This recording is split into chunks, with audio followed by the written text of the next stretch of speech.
Choisir tout, faire rimer ambition professionnelle et personnelle, prendre du temps pour soi, ne rien sacrifier. Bienvenue dans Les Équilibristes, le podcast qui invente de nouvelles façons d'intégrer toutes les facettes de la vie le plus harmonieusement et sereinement possible pour œuvrer à l'égalité femmes-hommes dans les entreprises, les organisations et la société plus largement. Pour traiter ces sujets millefeuilles, à la fois intimes, familiaux, sociaux, économiques, vous entendrez ici des conversations avec des femmes, des hommes, des couples, des experts qui choisissent tout et nous livrent ce que ça signifie pour eux et comment ils avancent. L'ambition de ce podcast, vous rassurer, vous faire réfléchir, rire et prendre du recul. Et surtout, vous mettre en action pour construire la recette qui vous convient. Je m'appelle Sandra Fiodo et je suis la fondatrice de Conscious Cultures, une société dont la mission est d'aider les entreprises à comprendre et prendre en compte qui sont leurs salariés, leurs besoins réels et aspirations pour concevoir les conditions qui leur permettront de fournir leur meilleur travail. Merci de votre écoute, je me réjouis de faire avancer ces sujets avec vous. Salut mes équilibristes. Il y a quelques temps, je suis tombée sur une vidéo d'Albert Moquébert, mon invité du jour, dans laquelle il expliquait que les tests de personnalité utilisés en entreprise, c'était bullshit. Ça m'a intriguée. J'adore les tests de personnalité, j'adore les passer, j'adore les lire, et en même temps, j'ai l'impression que quoi qu'il raconte, je m'y reconnaîtrai. Albert me l'a confirmé. Albert est docteur en neurosciences, psychologue clinicien, et aussi membre du lab de Welcome to the Jungle. Et je suis vraiment heureuse d'avoir pu lui poser tout un tas de questions sur les sujets d'équilibristes que nous abordons, vus à travers son œil scientifique, pragmatique et sans bullshit pour le coup. Avec Albert, nous avons parlé de la neuromanie. Vous savez, cette tendance qui touche tous les secteurs et consiste à dire que ce qu'ils avancent est informé par les neurosciences.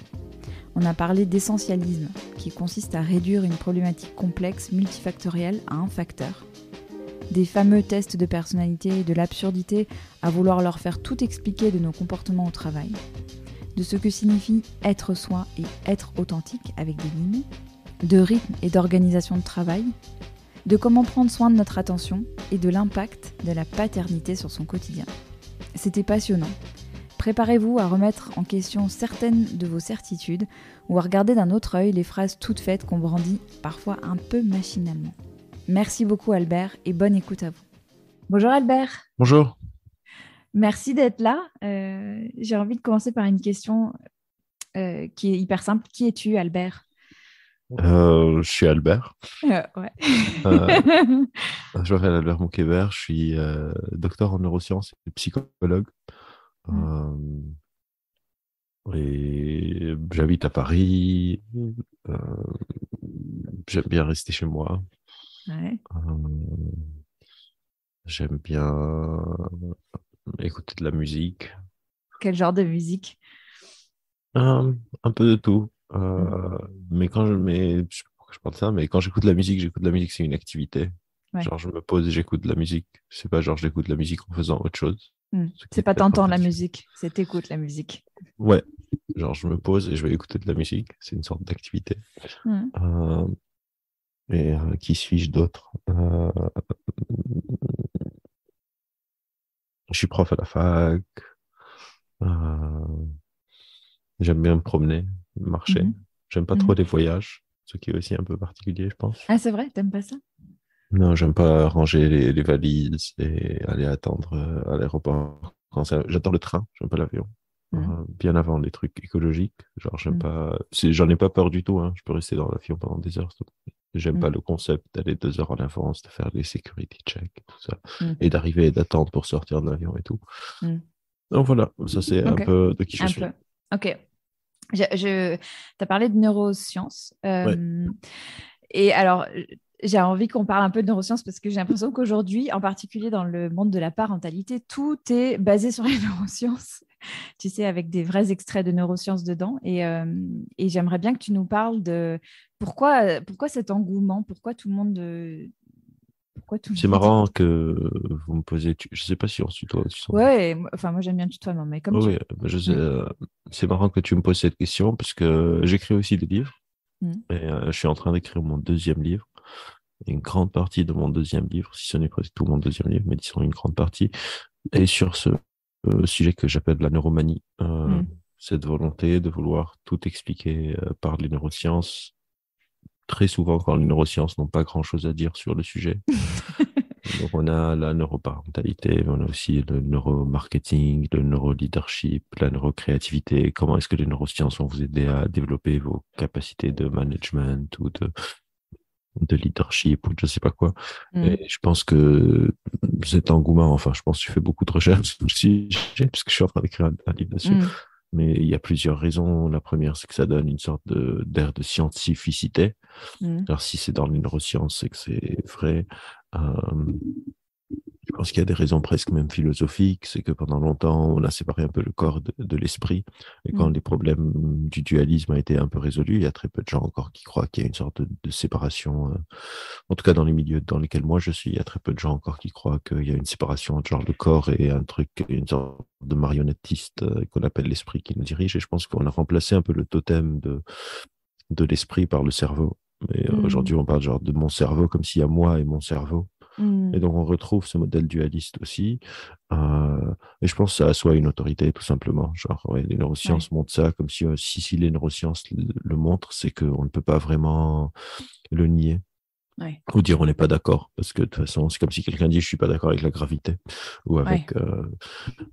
Alors que les connaissances en neurosciences sont beaucoup, beaucoup moins solides que celles qu'on a sur la gravité, par exemple. Et que Mm. c'est un organe le cerveau, c'est un organe qu'on comprend encore très, très peu. Beaucoup moins que ce que j'ai l'impression donne l'air Ouais. de comprendre. Ça veut pas dire qu'on comprend rien. Il faut pas tomber non plus dans une sorte de relativisme où on dit, bah, en fait, de toute façon, ça sert à rien parce qu'on comprend rien. Mm. Mais je pense que c'est survendu et que surtout le mot neuro est un peu injecté à toutes les sauces. On a des neurolois maintenant. Il y a vraiment une infinité de déclinaisons. La Ouais. dernière fois, j'ai vu un truc sur Facebook, une pub pour de la neuroœnologie, genre ce que les neurosciences peuvent vous apprendre sur le vin. Par des gens qui ont fait des neurosciences, hein, c'est pas nécessairement Ah par ouais. des... Mais oui, il y a plein d'erreurs de raisonnement dans ces trucs où on va apparier genre des études en IRM à des comportements complexes ou des choses comme ça. Il y a des livres qui sortent sur comment est-ce que les neurosciences expliquent pourquoi on fait rien pour le climat ou pourquoi on est voué au consumérisme ou des choses comme ça. Et tu penses que les neurosciences peuvent pas expliquer quand tu dis on essaie de faire expliquer trop de choses finalement aux neurosciences, enfin, c'est des trucs que les neurosciences peuvent pas expliquer, ça. Typiquement, pourquoi En on tout n'agit pas cas, pour le climat. Ouais. pas pour le moment, non, Mm. sûrement pas expliquer. On peut peut-être Mm. avoir des choses qu'on pourrait se dire, etc. Mais Mm. en général, non. C'est Ouais. pas le. En fait, quand on veut comprendre un problème, il y a des niveaux d'explication. Il faut trouver le niveau adéquat Mm. d'explication. C'est comme si, je sais pas, je veux expliquer un accident de la route et je regarde le moteur d'une voiture. Mhm. Si l'accident a eu lieu parce qu'il y avait du verglas sur la route, bah, Ouais. regarder le moteur, c'est complètement un peu absurde. Ouais. Ça va pas vraiment m'aider à le comprendre. Et donc, si je veux expliquer, je sais pas, euh, l'architecture d'une maison euh, Ouais. euh, avec le mouvement des électrons des atomes du mur, ça Mm. n'a pas un très bon niveau d'explication. Donc, il faut savoir à quelle échelle se placer pour vouloir expliquer quelque chose. Et si je veux expliquer les comportements sur les réseaux sociaux en regardant la, la dopamine, Mm. ça va pas vraiment le faire, quoi. Ah ouais. Ouais. En parlant d'explication, la première fois qu'on Et ça, s'est c'est une des vu, raisons, parce qu'il y a ouais, plusieurs autres raisons de pourquoi c'est pas adéquat d'utiliser une neuroscience, mais ça, c'est juste une comme ça parmi d'autres. ok. Désolé. Non, non, pas de quoi. Euh, En parlant d'explication, on cherche beaucoup tout le temps d'explications, en particulier dans le monde du travail. Et la première fois qu'on s'est vu, euh, je me suis précipitée pour te parler parce que tu avais fait un article, je crois, sur les tests de personnalité où tu expliquais que c'était complètement bullshit. Et ça m'avait à la fois déboussolée parce que j'ai bien aimé les passer et je trouvais que c'était assez commode. Et en même temps, ça m'a beaucoup plu que tu dis ça. Et j'aimerais bien que tu nous en parles un peu de ça, de ces tests de personnalité dans Hmm. l'entreprise. En fait, quand je dis que mon deuxième bouquin, c'est sur la neuromanie, mais pas que, parce que c'est un peu une sorte de généralisation de ces modes que j'appelle essentialistes. On va réduire des problématiques complexes à quasiment un facteur. Mm. Et si on revient à ces niveaux d'explication, parfois, on est en train de cacher des facteurs qui jouent des rôles très importants derrière ces essentialisations. Et en Mhm. gros, pour une grande partie de ces essentialisations ou ces réductionnismes, on réduit à l'individu des problématiques qui ne sont pas nécessairement individuelles. Donc, par exemple, pour les réseaux sociaux, ça va être la dopamine. Pour la dépression, ça va être la sérotonine. Pour le climat, ça va être genre une région du cerveau, soit le striatum, je sais pas quoi, etc. Et en entreprise, très souvent, c'est de l'essentialisation de la réduction sur l'employé. Et on peut pas ne pas mentionner, genre, c'est presque un courant idéologique, genre, il y a une sorte d'individuation des responsabilités dans Ouais. la vision ultralibérale ou capitaliste, selon comment on veut définir ces termes. Et, euh, et parfois, ça se personnifie dans ces tests de personnalité, parce que bon, il y a deux problèmes avec les tests de personnalité pour moi. Le premier, c'est la qualité des tests. Donc, Mhm. moi, j'ai donné le cours de psychométrie, je travaille maintenant un peu sur comment est-ce qu'on mesure la psychologie des personnes, mais il y a aussi ces échelles de niveau d'explication dont je parlais il y a quelques minutes. Donc déjà au niveau du test, une grande partie de ces tests fonctionne un peu sur un effet qu'on appelle l'effet Forer. C'est un effet un peu comme les horoscopes. En gros, Mhm. si je prends 10 personnes et je leur donne ces tests, je sais pas, le plus connu, c'est peut-être le MBTI. Je leur donne des MBTI et à la fin, je distribue le résultat au hasard. Donc, je donne même pas à la personne concernée les réponses de ces tests. Ça marche tout aussi bien que si je leur donne leur test à eux. Donc, les gens ne voient pas vraiment la différence si je leur donne le test, parce que souvent, comment c'est écrit de manière à ce que on s'y retrouve, indépendamment de ce qu'il dit. Genre, vous êtes introverti, mais vous aimez bien la collaboration. Vous Mhm. avez des faiblesses, mais vous arrivez à les pallier ou à les Mhm. cacher. De l'extérieur, vous avez l'air d'être sûr de vous, mais à l'intérieur, c'est vraiment le chaos. Et vous passez vos soirées à vous dire comment est-ce que personne ne réalise que je ne sais pas trop ce que je suis en train de faire, alors que le lendemain, vous réveillez, vous allez au taf et tout le monde vient vers vous pour des conseils. Euh, Donc, le premier problème, c'est la qualité psychométrique des tests n'est pas vraiment bonne pour la Mhm. majorité écrasante des tests. Et quand bien même on avait des tests qui seraient de bonne qualité, je Mhm. pense que ce ne serait pas le bon niveau explicatif, la personnalité pour prédire la performance. Au final, on donne ces tests de personnalité pour deux raisons. Soit pour du recrutement, c'est Mhm. prévoir comment est-ce qu'une personne va s'intégrer dans une équipe, soit pour de l'orientation, soit en interne d'une boîte, comment est-ce que je vais diviser mes équipes, soit une personne qui est paumée, vers quelle carrière est-ce que tu devrais te diriger dans l'orientation. Et dans les deux cas, c'est oublier que le travail, au final, c'est un groupe d'humains qui collaborent ensemble vers un même but. Et donc, si moi j'ai une personnalité hyper sympa, disons, je sais pas, dans un monde idéal, dans une boîte où tout le monde, je sais pas, un truc de Startup Nation un peu, genre tout le monde est extraverti, tout le monde est hyper cool, tout le monde est hyper positif. Et moi, je suis la personne la plus extravertie, coopérative, altruiste, machin. Mais je tombe dans une boîte où je suis mal payé, ou bien des trucs très bêtes, genre je dois faire 3 heures de RER tous les jours Mhm. pour arriver au taf. Euh, Mon patron me fait des remarques non souhaitées ou non souhaitables, que ce soit sur mon physique, je sois un homme ou une femme, mais Mhm. disons que les femmes, ça leur arrive plus souvent, mon physique, ou que mon manager essaye de me draguer de manière un peu lourde, etc. Mhm. Ma personnalité, en fait, a zéro impact dans ces Mhm. cadres. Et on ne parle pas de tout ça, on ne parle pas de la rémunération, on ne parle pas Mhm. des conditions de travail. Est-ce que l'éclairage est bon? Est-ce que les chaises ont été changées récemment? Est-ce que le bureau est adéquat? Est-ce que l'environnement sonore de mon bureau euh, me correspond ou me permet. Et donc, il y a ce réductionnisme à nouveau sur Mhm. l'individu, de lui faire porter la charge de la performance. Et par ce biais-là, on appelle ça une illusion d'action. J'ai l'illusion d'avoir fait quelque chose. Genre, j'ai fait des tests de personnalité pour voir machin, machin, mais j'ai pas étudié ni l'environnement de travail, ni la personnalité du manager, ni la dynamique Mhm. interpersonnelle, tous ces facteurs qui vont ça peut pas dire que la personnalité est complètement pas importante, mais ça devient une sorte de goutte Ouais. dans un océan d'autres signaux où cette goutte, est-ce qu'on est sûr que ça a un impact tellement fort? Est-ce que la personnalité a vraiment un impact tellement fort par rapport, je sais pas, si je suis IT manager, est-ce que c'est plutôt mes compétences qui vont être importantes? Si je Mhm. suis DRH, peut-être que ma personnalité est importante, mais aussi, est-ce que ma direction m'écoute? Parce que je connais plein de DRH qui ont des personnalités de ouf, mais quand ils ou elles veulent insuffler du changement pour rendre la vie de leurs équipes meilleure, bah, les autres membres du COMEX la bloquent.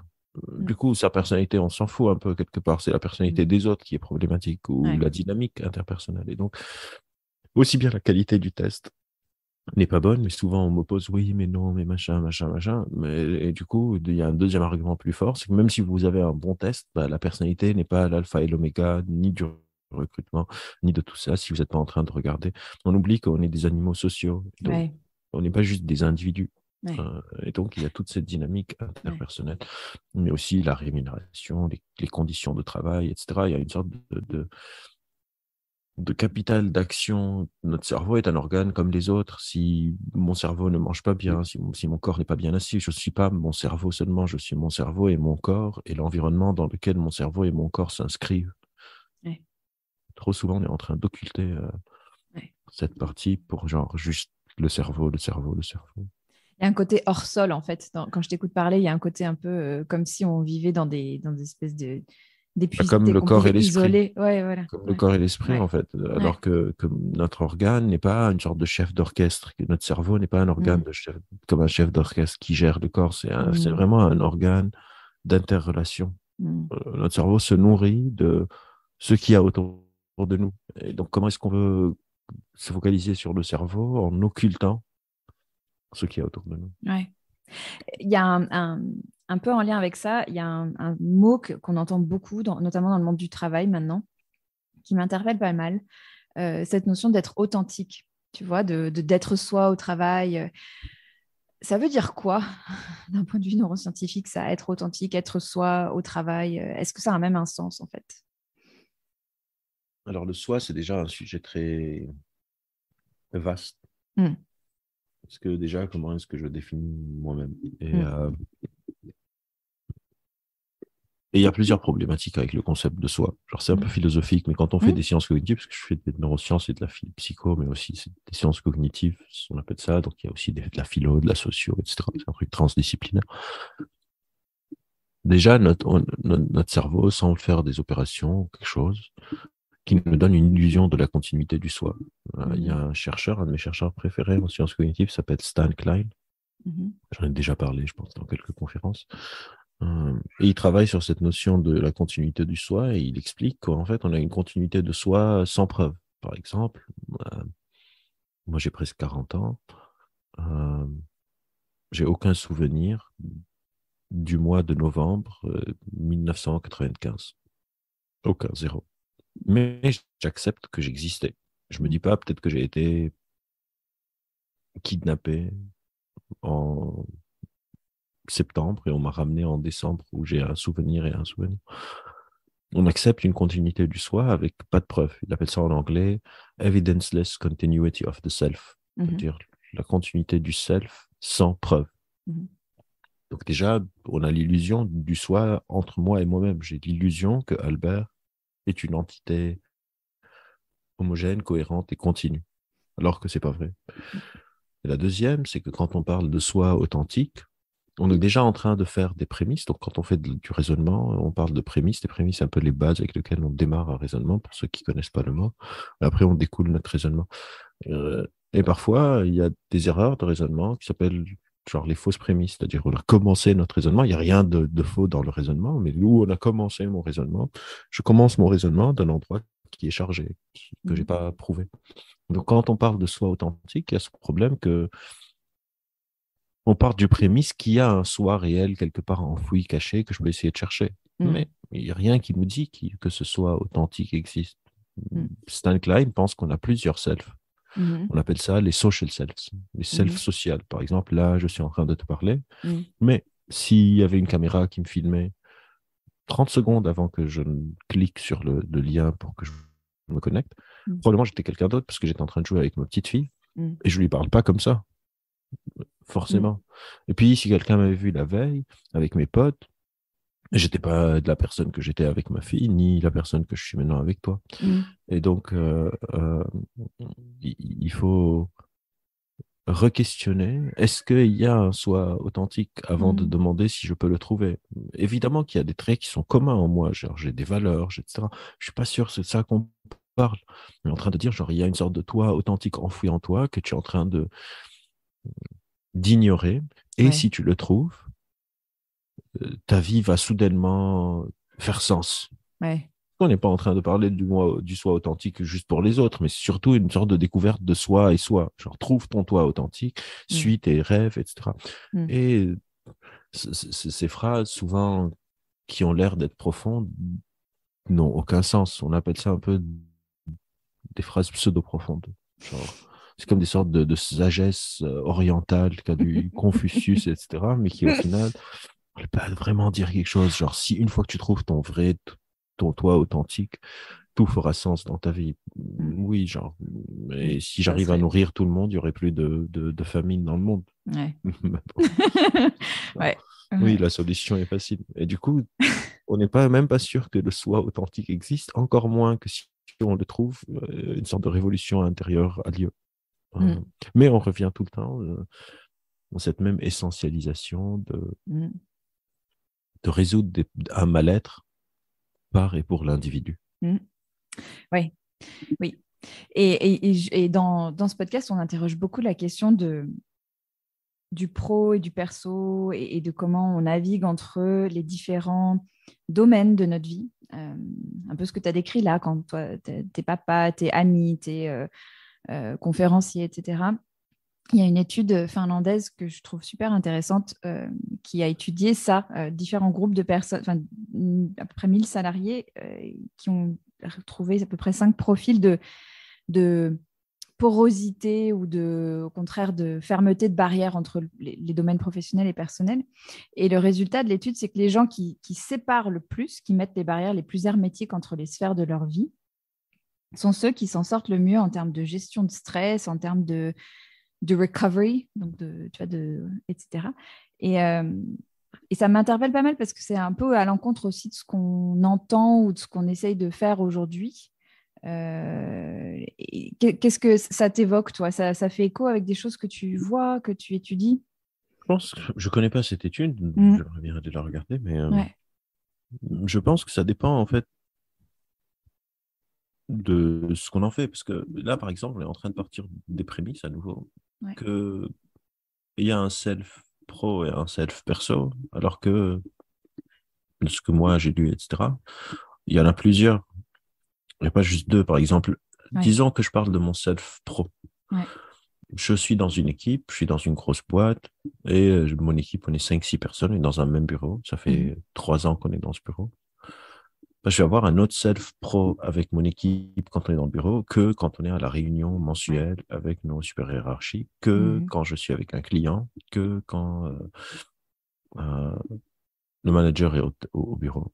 Mhm. Donc déjà là, dans mon self pro, Mhm. il y en a plusieurs. Mhm. Quand je vais à la cafette et on est en train de bitcher un peu sur je sais pas qui dans la Mhm. boîte, ben ça prend plus à mon self perso avec mes potes Mhm. que à mon self pro avec un client. Mhm. Mhm. Donc déjà, en fait, la manière dont on découpe, parce qu'on est en train de faire des catégories, on appelle ça de la catégorisation, la manière dont Ouais. on découpe le monde conditionne la manière dont on en parle. Mhm. Et donc, quand on prend déjà le pari de découper Ouais. en self-pro et self-perso, bah, pourquoi est-ce qu'on découpe de cette manière-là? Il faut justifier. On pourrait faire très facilement faire apparier que j'ai par exemple un self-pote et un self-pro qui sont le même self, parce Mhm. que j'ai des potes maintenant au taf. Ouais.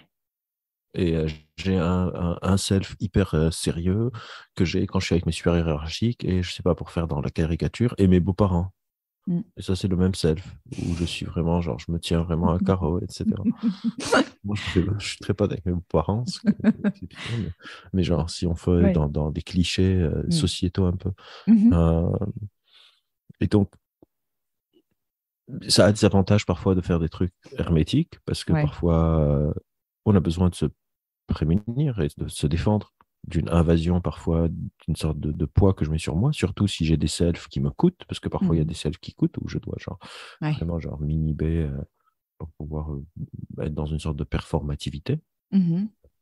Tu vois, moi, quand je fais parfois des confs et il y a 500 personnes, je sais pas, 1250, 10, ça change pas grand-chose, c'est une sorte de performance. Mhm. Pouvoir défiler, parler pendant 1 heure ou parfois 3 heures, parfois 4 heures, défiler des diapos, maintenir l'attention, devoir faire une blague par-ci, détendre un peu l'atmosphère par-là, que ça soit assez interactif, mais en même temps que ça ne devienne pas genre chaotique, etc. Même Mhm. si je suis en train de parler seul. Donc, c'est coûteux, c'est une sorte de performativité. Dans ma vie, je ne parle pas pendant 45 minutes. Quand je suis à un dîner avec des potes, je ne dis pas, OK, maintenant je prends la parole et je déroule ma présentation. Mhm. Et donc, oui, parfois c'est important. Et peut-être, je ne sais pas, après une journée de conf, je rentre chez moi et hermétiquement, j'ai pas envie beaucoup de parler.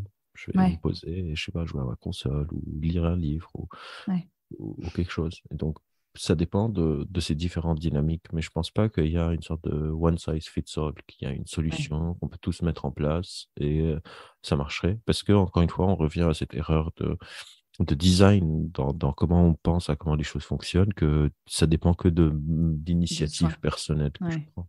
ouais. Et justement, tu as parlé un peu de console et tout ça. Je sais que toi, tu as un rythme de travail qui est peu commun. Ouais.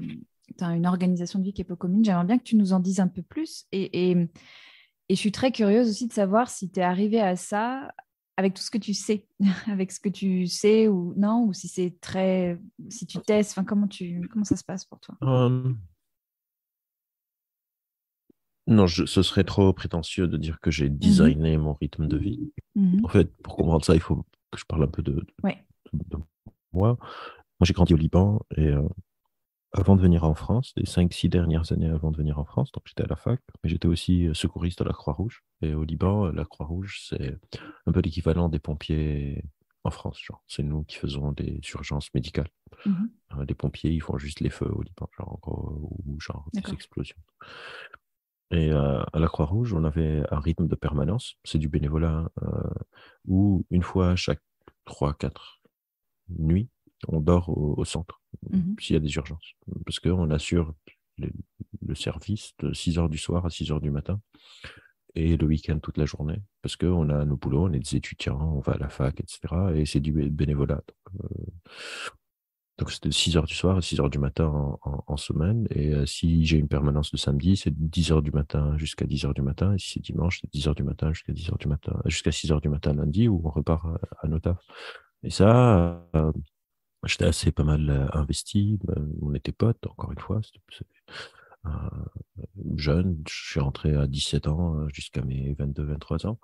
Et ça a un peu inversé mon rythme de vie. Je commençais Mhm. à être réveillé la nuit Mhm. et dormir jusqu'à midi, 13 heures. Et j'étais à D'accord. une fac qui s'appelle l'Université américaine de Beyrouth. Et dans le système américain, c'est un peu différent du système français, c'est qu'on choisit ses cours. On a des Mhm. cours obligatoires dans un diplôme, en fait, mais on a ce qu'on appelle des electives, des cours optionnels. Et donc, on peut choisir. Et les cours sont souvent soit des cours de 1 heure. Je fais toute une logistique sur l'éducation. Mais Non, mais c'est bon. intéressant. Soit c'est 1 heure et on l'a 3 fois par semaine, les Mhm. lundis, mercredis, vendredis. Soit c'est des cours d'1 heure et demie et on les a les mardis et les jeudis. Euh, Mhm. et donc, ça fait 3 heures de cours par semaine pour chaque matière sur un semestre entier. C'est aussi très différent le volume horaire que par rapport au système français. Où moi, par exemple, je donne mes cours à la fac un jour par semaine, 3 heures d'un coup. Mhm. Euh, donc, on fait les mêmes heures, mais ils sont étalés différemment, Étalé. soit 1 heure et demie, 1 heure et demie. Et donc, je pouvais avoir fac, soit si j'arrive, par exemple, avec toutes mes matières mardi et jeudi, on appelle ça TTH, Tuesday, Thursday.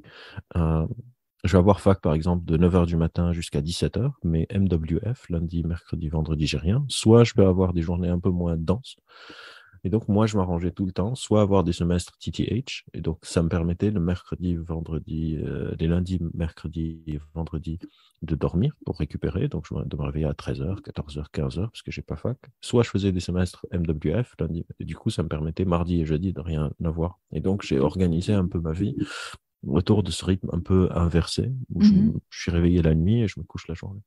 Quand je suis venu en France, c'était un peu le choc parce que la fac ici est très très scolaire. On nous donne un calendrier, il y a des cours avec genre 500 étudiants en amphi, etc.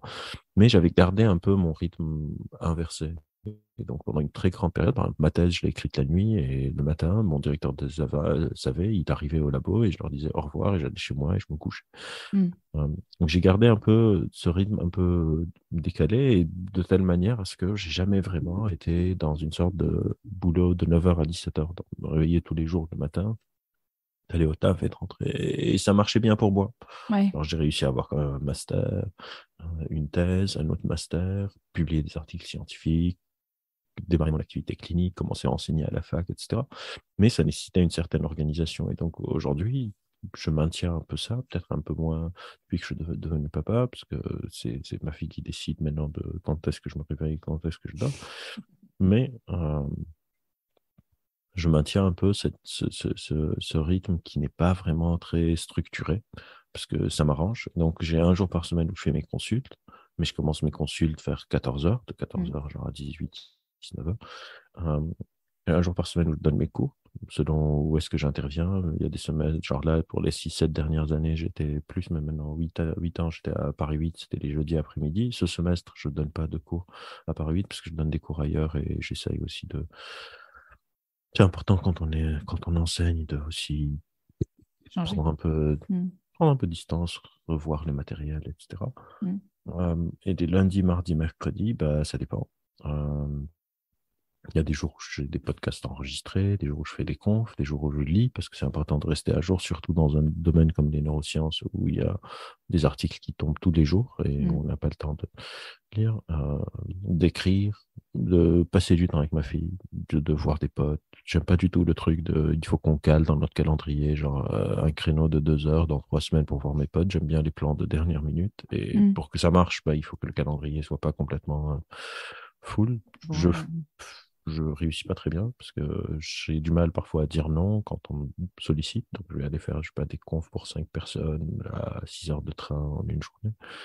Euh, donc, j'ai ce truc où, ouais, j'ai pas vraiment un rythme et je fais tout pour pouvoir me le permettre. Parce qu'au final aussi, j'ai conscience que c'est une sorte de privilège. J'ai bossé pour avoir ce privilège, mais c'est un privilège. Et si un jour je suis obligé, genre avant mes études, j'ai bossé quand même, j'ai eu des boulots de 9h à 17h, j'ai bossé dans un hôtel, je faisais dans une boîte d'informatique parce qu'à une période, je voulais faire de l'informatique, etc. Et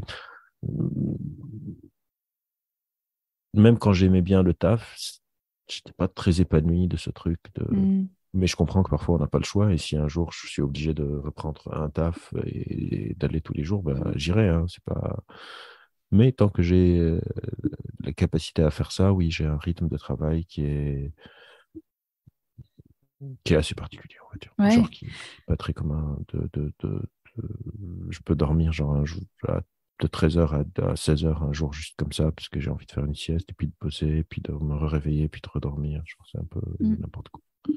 En fait, ce qui est intéressant quand on t'écoute, c'est que c'est pas le travail qui organise tout le reste, en fait. Enfin, Non. tu fais de la place pour le reste. Oui, en Ouais. fait, pour moi, dans ma tête, mes responsabilités, c'est pas juste le travail.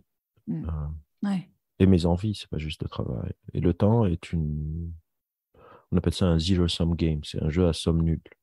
Je sais pas, l'amour n'est pas un jeu à somme nulle. Si j'aime une personne, je peux en aimer une autre et je suis Mm. pas obligé d'enlever d'une personne pour donner à une autre. Mais le temps, si je suis là en train de faire ce podcast, je peux Mm. pas être en train Ouais. d'emmener ma fille au parc Ouais. ou d'aller passer du temps avec ma copine ou d'aller Mm. voir un pote qui est de visite à Paris. Et donc, si on laisse, euh, si on a cette priorité, parce qu'encore une fois, souvent, les gens n'ont pas le choix, mais disons que pour les personnes qui ont le choix, quand on n'a pas le choix, on n'a pas le choix, c'est comme ça, Mm. il faut aller poser. Mais je connais beaucoup de gens qui potentiellement ont le choix, Mm. mais il y a cette sorte de priorité pour le taf. Et on le voit même dans nos couples, partout. Par exemple, Mm. si j'ai un date avec ma copine, mais il y a une urgence au taf qui arrive, bah, le date saute.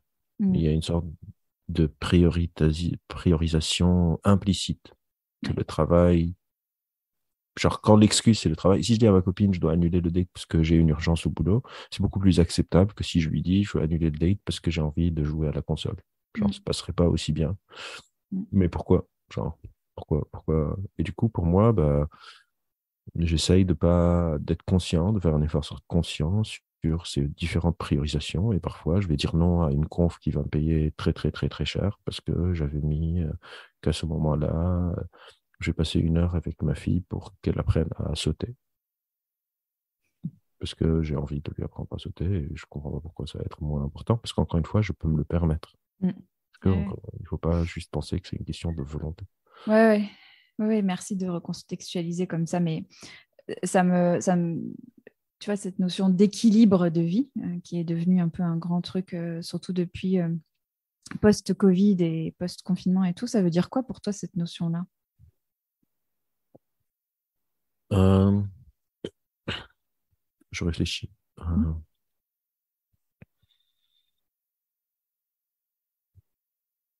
Je pense que la balance, c'est très facile de faire pencher la balance d'un truc ou d'un autre, parce que pour moi, une différence très importante qui a eu lieu avec Covid, c'est l'espace physique est devenu différent. Euh, Mm. Avant Covid, je pouvais être convoqué, en guillemets, à une réunion à 1 heure de métro de chez moi pour qu'on cale une conférence qu'on va faire, juste pour faire la réunion. Ça va prendre 20 minutes, genre, de quoi est-ce que tu vas parler? Ça nous va, on a hâte, merci beaucoup de t'être déplacé jusqu'ici. Mm. Et là, tout le monde le fait sur Teams, sur Zoom, sur machin. Peut-être que si on voulait faire peut-être que tu n'aurais pas fait, je sais pas, de podcast, je sais pas si ton podcast a démarré avant Ouais. Covid, mais probablement qu'il y a beaucoup de personnes qui faisaient des podcasts qui devaient louer un studio ou ramener Mm. les gens chez eux à la maison, etc. Je sais pas Mm. si on aurait pu faire. Pour ceux qui nous entendent, on est en train de filmer ça sur Zoom, donc on n'est pas dans le même espace physique. Euh, et donc avec cette superposition des espaces physiques, Mm. c'est très facile d'être en train de regarder Netflix et de faire ses mails de boulot en même temps, quoi. Mm. Et donc, je pense que ce déséquilibre, c'est ce mélange des espaces physiques euh, et de combien c'est facile de switcher maintenant. C'est sur les mêmes appareils. Mon téléphone portable peut avoir mes mails de travail, mais aussi mes WhatsApp sur un groupe de potes où on s'envoie de la merde toute la journée. Mm. Euh, je pense qu'il faut une sorte d'effort parfois conscient pour réinstituer parfois des barrières quand c'est nécessaire, parce qu'il n'y a Mm. rien qui dit que c'est nécessaire.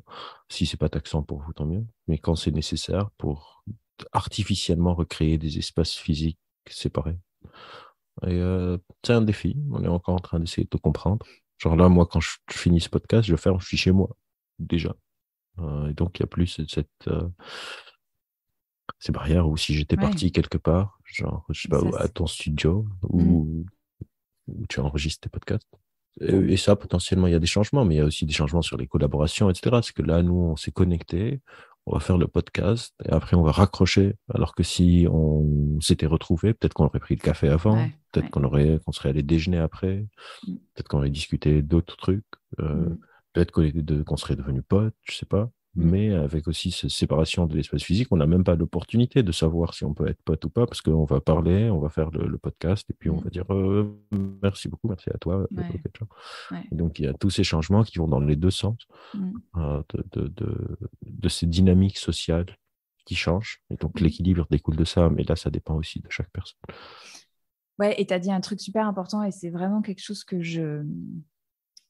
enfin, dont j'ai conscience de manière aiguë pour moi, c'est tu vois, les distractions et j'ai l'impression que la concentration et la qualité de l'attention sont un enjeu clé pour nos quotidiens de gens qui ont des vies bien remplies, avec plein de rôles, plein de responsabilités. Comment est-ce qu'on peut prendre soin de notre attention? Et tu as dit un truc, tu vas recréer finalement des barrières artificielles. Et là, je me dis, ouais, mais encore une fois, c'est un truc qui repose sur une capacité individuelle à le faire versus, tu vois, j'ai l'impression qu'on surresponsabilise encore une fois l'individu. Et en même temps, bah, si tu as envie de pas finir zinzin, enfin, si tu n'as pas envie de t'épuiser, quoi, enfin, c'est pas zinzin, c'est de pas t'épuiser, tu as besoin de remettre ces barrières. Qu'est-ce que tu Le problème, c'est la penses de tout ça? multitâche, c'est que notre Ouais. cerveau ne peut pas faire deux choses en même temps. Et donc, il y a ce qu'on appelle le task switching, c'est qu'il y a un coup, Mm. il semblerait qu'il y a une sorte de coup cognitif pour switcher d'une tâche à une autre. Il faut se Mm. désengager de ce qu'on est en train de faire, se réengager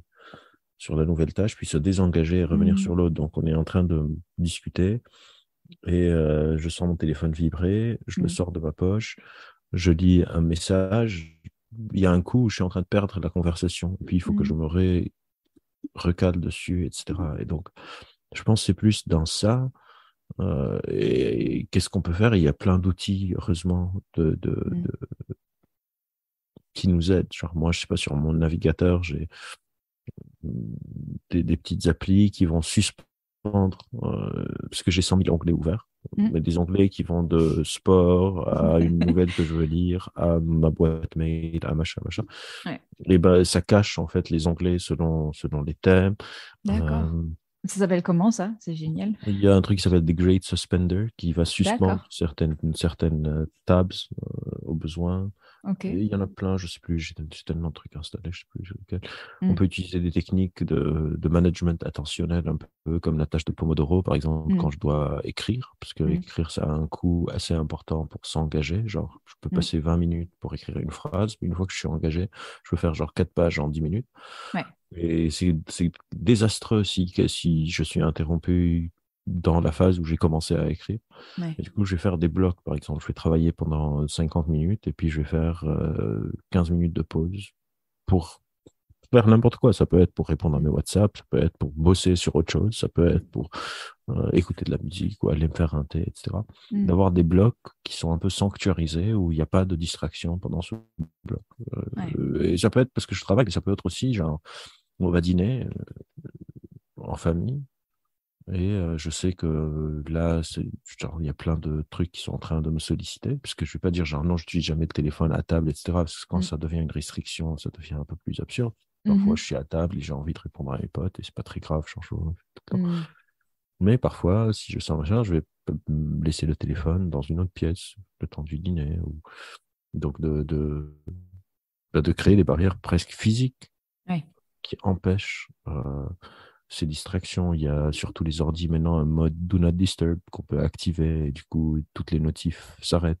Mm. J'ai plus les notifs de nouveaux mails, nouveaux messages. J'ai plus les bip, bip, bip de WhatsApp Web ou de Signal ou mon Discord qui va partir en sucette sur plein de sujets qui ne sont pas je sais pas si Tu- tu connais Discord, mais genre Discord, il y a comme des channels. Et Mhm. j'ai des channels de mon manga préféré jusqu'à un labo dans lequel je suis. Ouais. Et je peux pas, genre, sur le channel du manga, il y a 2 millions de personnes, ils sont tout le temps en train de discuter de quelque chose. Je vais pas aller lire toutes les théories chaque 5 minutes, sinon ce serait un sorte Ouais. ingérable. Ouais. Ouais. Ouais, donc il y a vraiment cette idée de ce mot, il n'est pas hyper ragoûtant, mais cette idée de discipline, quoi, en fait, de remettre une Ouais. espèce de. Ouais. Euh, on peut appeler ça discipline, on peut dire que c'est de la logistique. Ouais, de la logistique. Ouais, c'est un bon mot, c'est de la logistique. Et je sais que tu as beaucoup écrit et parlé sur, et notamment pour Welcome, sur cette idée des vacances et sur l'absurdité de la manière dont on Ouais. gère nos vacances. Moi, j'ai vu là sur les réseaux et tout, au bout d'une semaine, tout le monde était déjà au bout du rouleau, là, à la rentrée. J'ai l'impression que c'était pire cette année. Euh, Qu'est-ce que en résumé, pour celles et ceux qui n'auraient pas écouté tout ce que tu as pu dire sur le sujet, mais qu'est-ce qu'on peut, quand on travaille dans une boîte où on ne choisit pas tellement comment on peut poser ses vacances, qu'est-ce qu'on peut se dire pour aller vers quelque chose d'un peu plus soutenable? C'est des vacances quasiment tous les jours, c'est-à-dire, parce que Ouais, encore une fois, la charge mentale, c'est pas juste le taf. Si moi ouais. je vais au taf et je rentre à la maison et j'ai la charge de mettre la lessive, puis de préparer à dîner, puis machin, puis machin, puis machin, puis la charge de regarder ma série parce qu'il y a un nouvel épisode qui est sorti, tout peut être une charge, hein. Mm. Je connais des gens qui sont stressés parce qu'il faut qu'ils regardent la série avant que quelqu'un ne les spoil. Mm. Genre, je dois finir ce livre, Mm. j'ai pas fait mon sport, je dois aller à la salle de sport, etc. C'est une sorte de. On ne laisse pas le temps à notre cerveau d'être dans une sorte de mode par défaut où je me laisse tranquille. Je me fous un peu la paix. Et, euh, et ça, on sait, en tout cas, les recherches semblent indiquer que c'est quelque chose de très important Mm. d'avoir on appelle ça le default mode network, le réseau de mode par défaut. Donc, quand je dis des mots en anglais, c'est pas pour en faire pompeux, mais si des personnes veulent aller chercher, Ouais. il y a beaucoup plus de littérature en anglais. Mm. Euh, euh, et du coup, les vacances ou les pauses, ou on peut les appeler comme on veut, en tout cas, ces moments où on est supposé se laisser un peu tranquille, en tout cas, ne plus avoir des actes, des comportements juste dirigés vers l'action, on peut les Mm. appeler. On- Le principe sur lequel ça fonctionne est presque unique dans notre fonctionnement et la métaphore que j'ai donnée dans cette émission qui a pas mal bien tourné et qui continue à tourner alors que ça fait Ouais. maintenant 2, 3 ans. Chaque période, je suis tagué dans une vidéo de quelqu'un qui dit: Ah ouais, c'est trop bien ça. Euh, Peut-être, je pense que c'est la métaphore, parce que notre cerveau aime beaucoup les analogies et les métaphores. C'est Mm. comme si je me dis, moi, je vais plus manger pendant.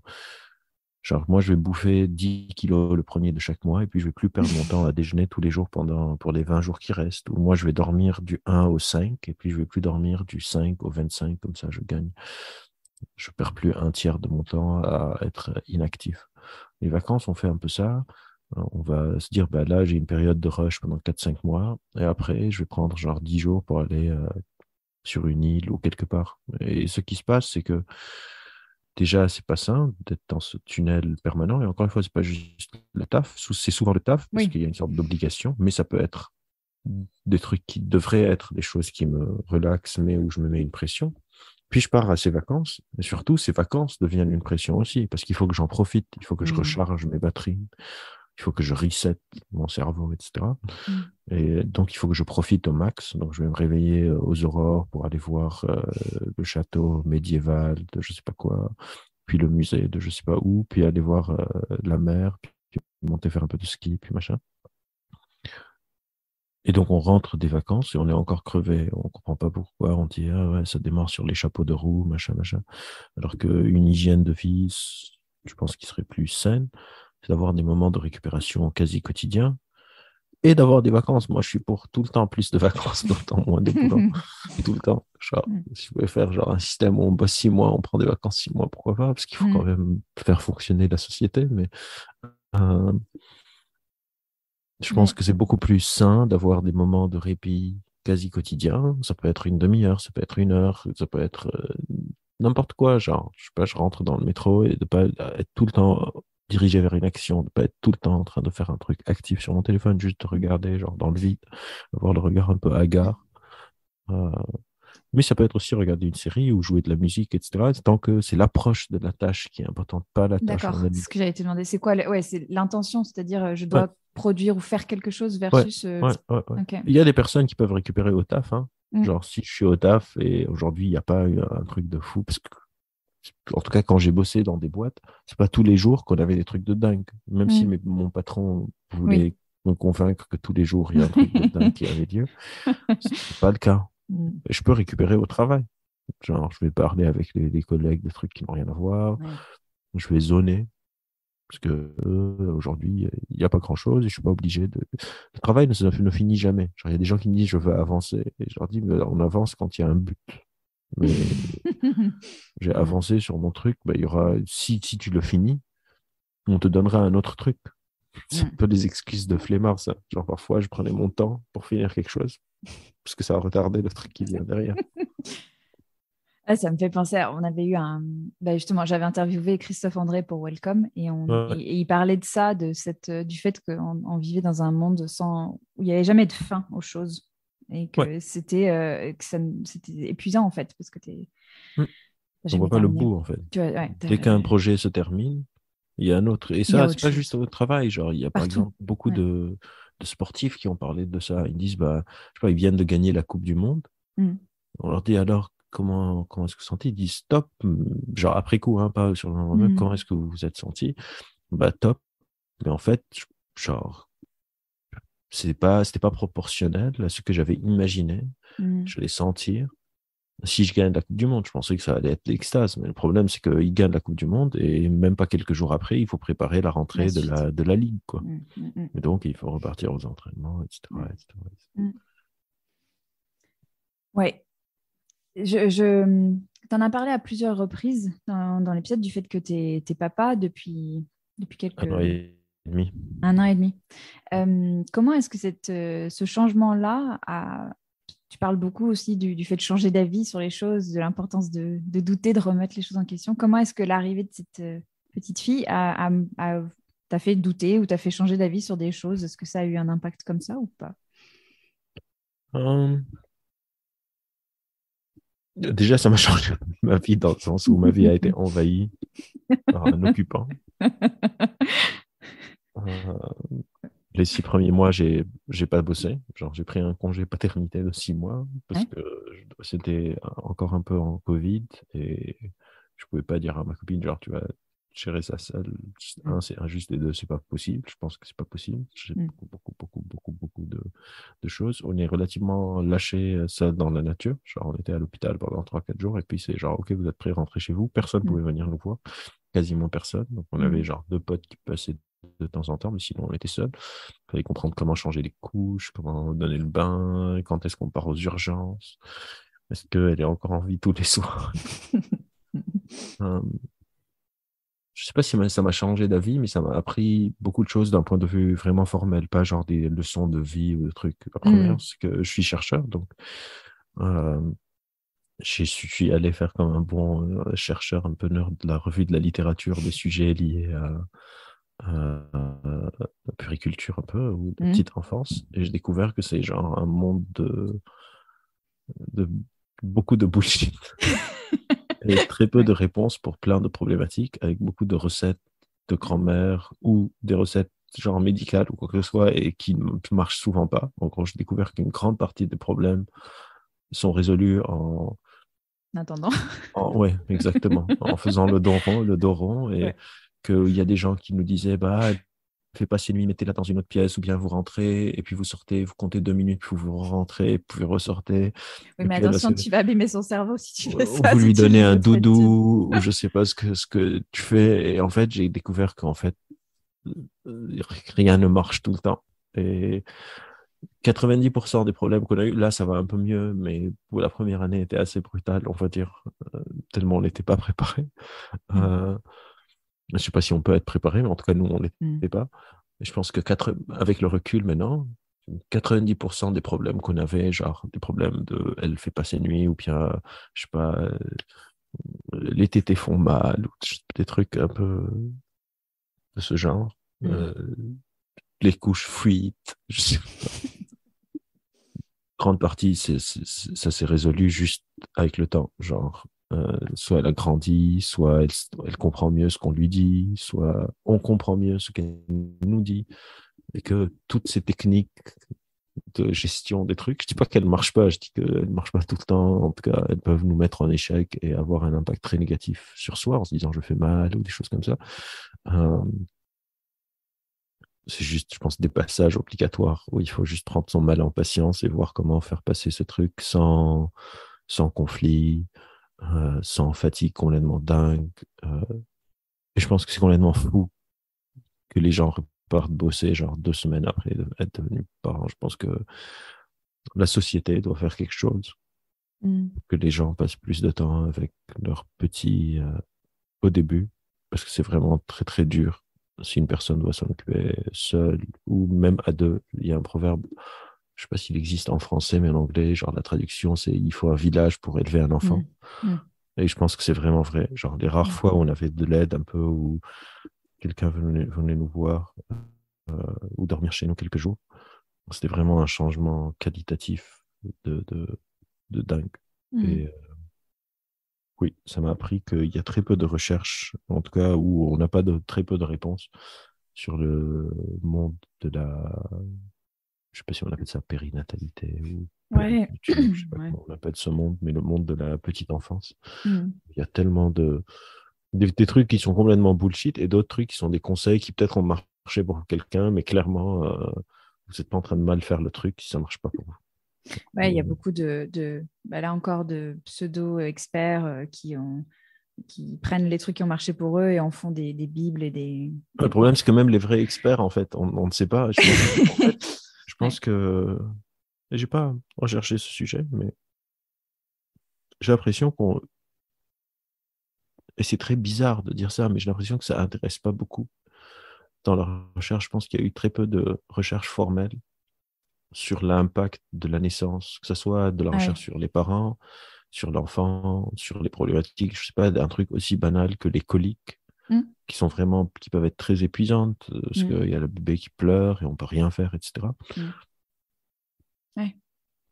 Genre les pédiatres, donc des personnes professionnelles, ou les amis, ou les trucs un peu santé alternative, etc. Tout le monde y va de son conseil. Et je pense que la réalité, c'est qu'il faut juste que le système digestif du bébé mûrisse. Et je pense qu'à moi, ça m'aurait vraiment aidé si quelqu'un me l'avait dit. Au lieu d'aller genre faire tout et n'importe quoi. Ce qui pourrait être une illusion d'action, et donc ça peut faire passer le temps plus facilement en se disant, bah là, dans quelques jours, ça va aller mieux, et dans quelques jours, ça va aller mieux, puisque en fait, le temps est passé. Euh, mais oui, genre même de la recherche sérieuse et tout. Et je pense que parce que je suis allé un peu lire, etc., et pendant longtemps, on ne s'est pas vraiment intéressé aux enfants, ni aux femmes d'ailleurs. Mm. Et donc, il y a de plus en plus de recherches sur le sujet et tout, mais je pense que c'est vraiment un monde qui est presque délaissé, sauf par l'argent. Genre, tout coûte Ouais. hyper cher, parce que c'est un business de dingue. On sait que les parents sont un peu faibles, ils veulent le meilleur pour leur bébé, et donc on vend des trucs, genre, je suis sûr que ça coûte 1 centime à produire, Ouais. à des prix dingues. Dingue. Mais c'est intéressant ce que tu dis là. Tu parles du biais d'action, c'est ça que tu as dit? Tu as l'impression que comme tu L'illusion agis, d'action, ouais. l'illusion d'action. Mm. Ouais.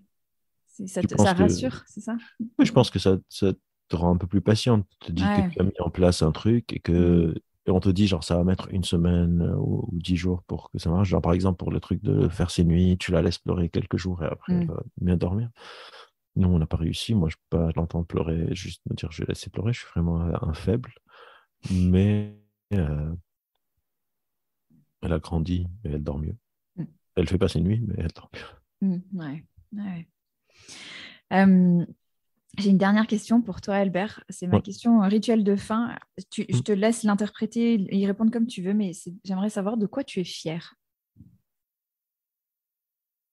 Euh, il faut que je réfléchisse. Mm.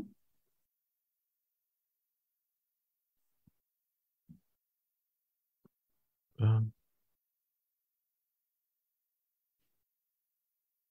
Je suis pas quelqu'un de très fier, mais je pense Mhm. que je peux trouver quelque chose. Parce que vu que je travaille beaucoup sur ces sujets de c'est pas Mhm. la personne qui fait les trucs, donc être fier, c'est un truc hyper individuel.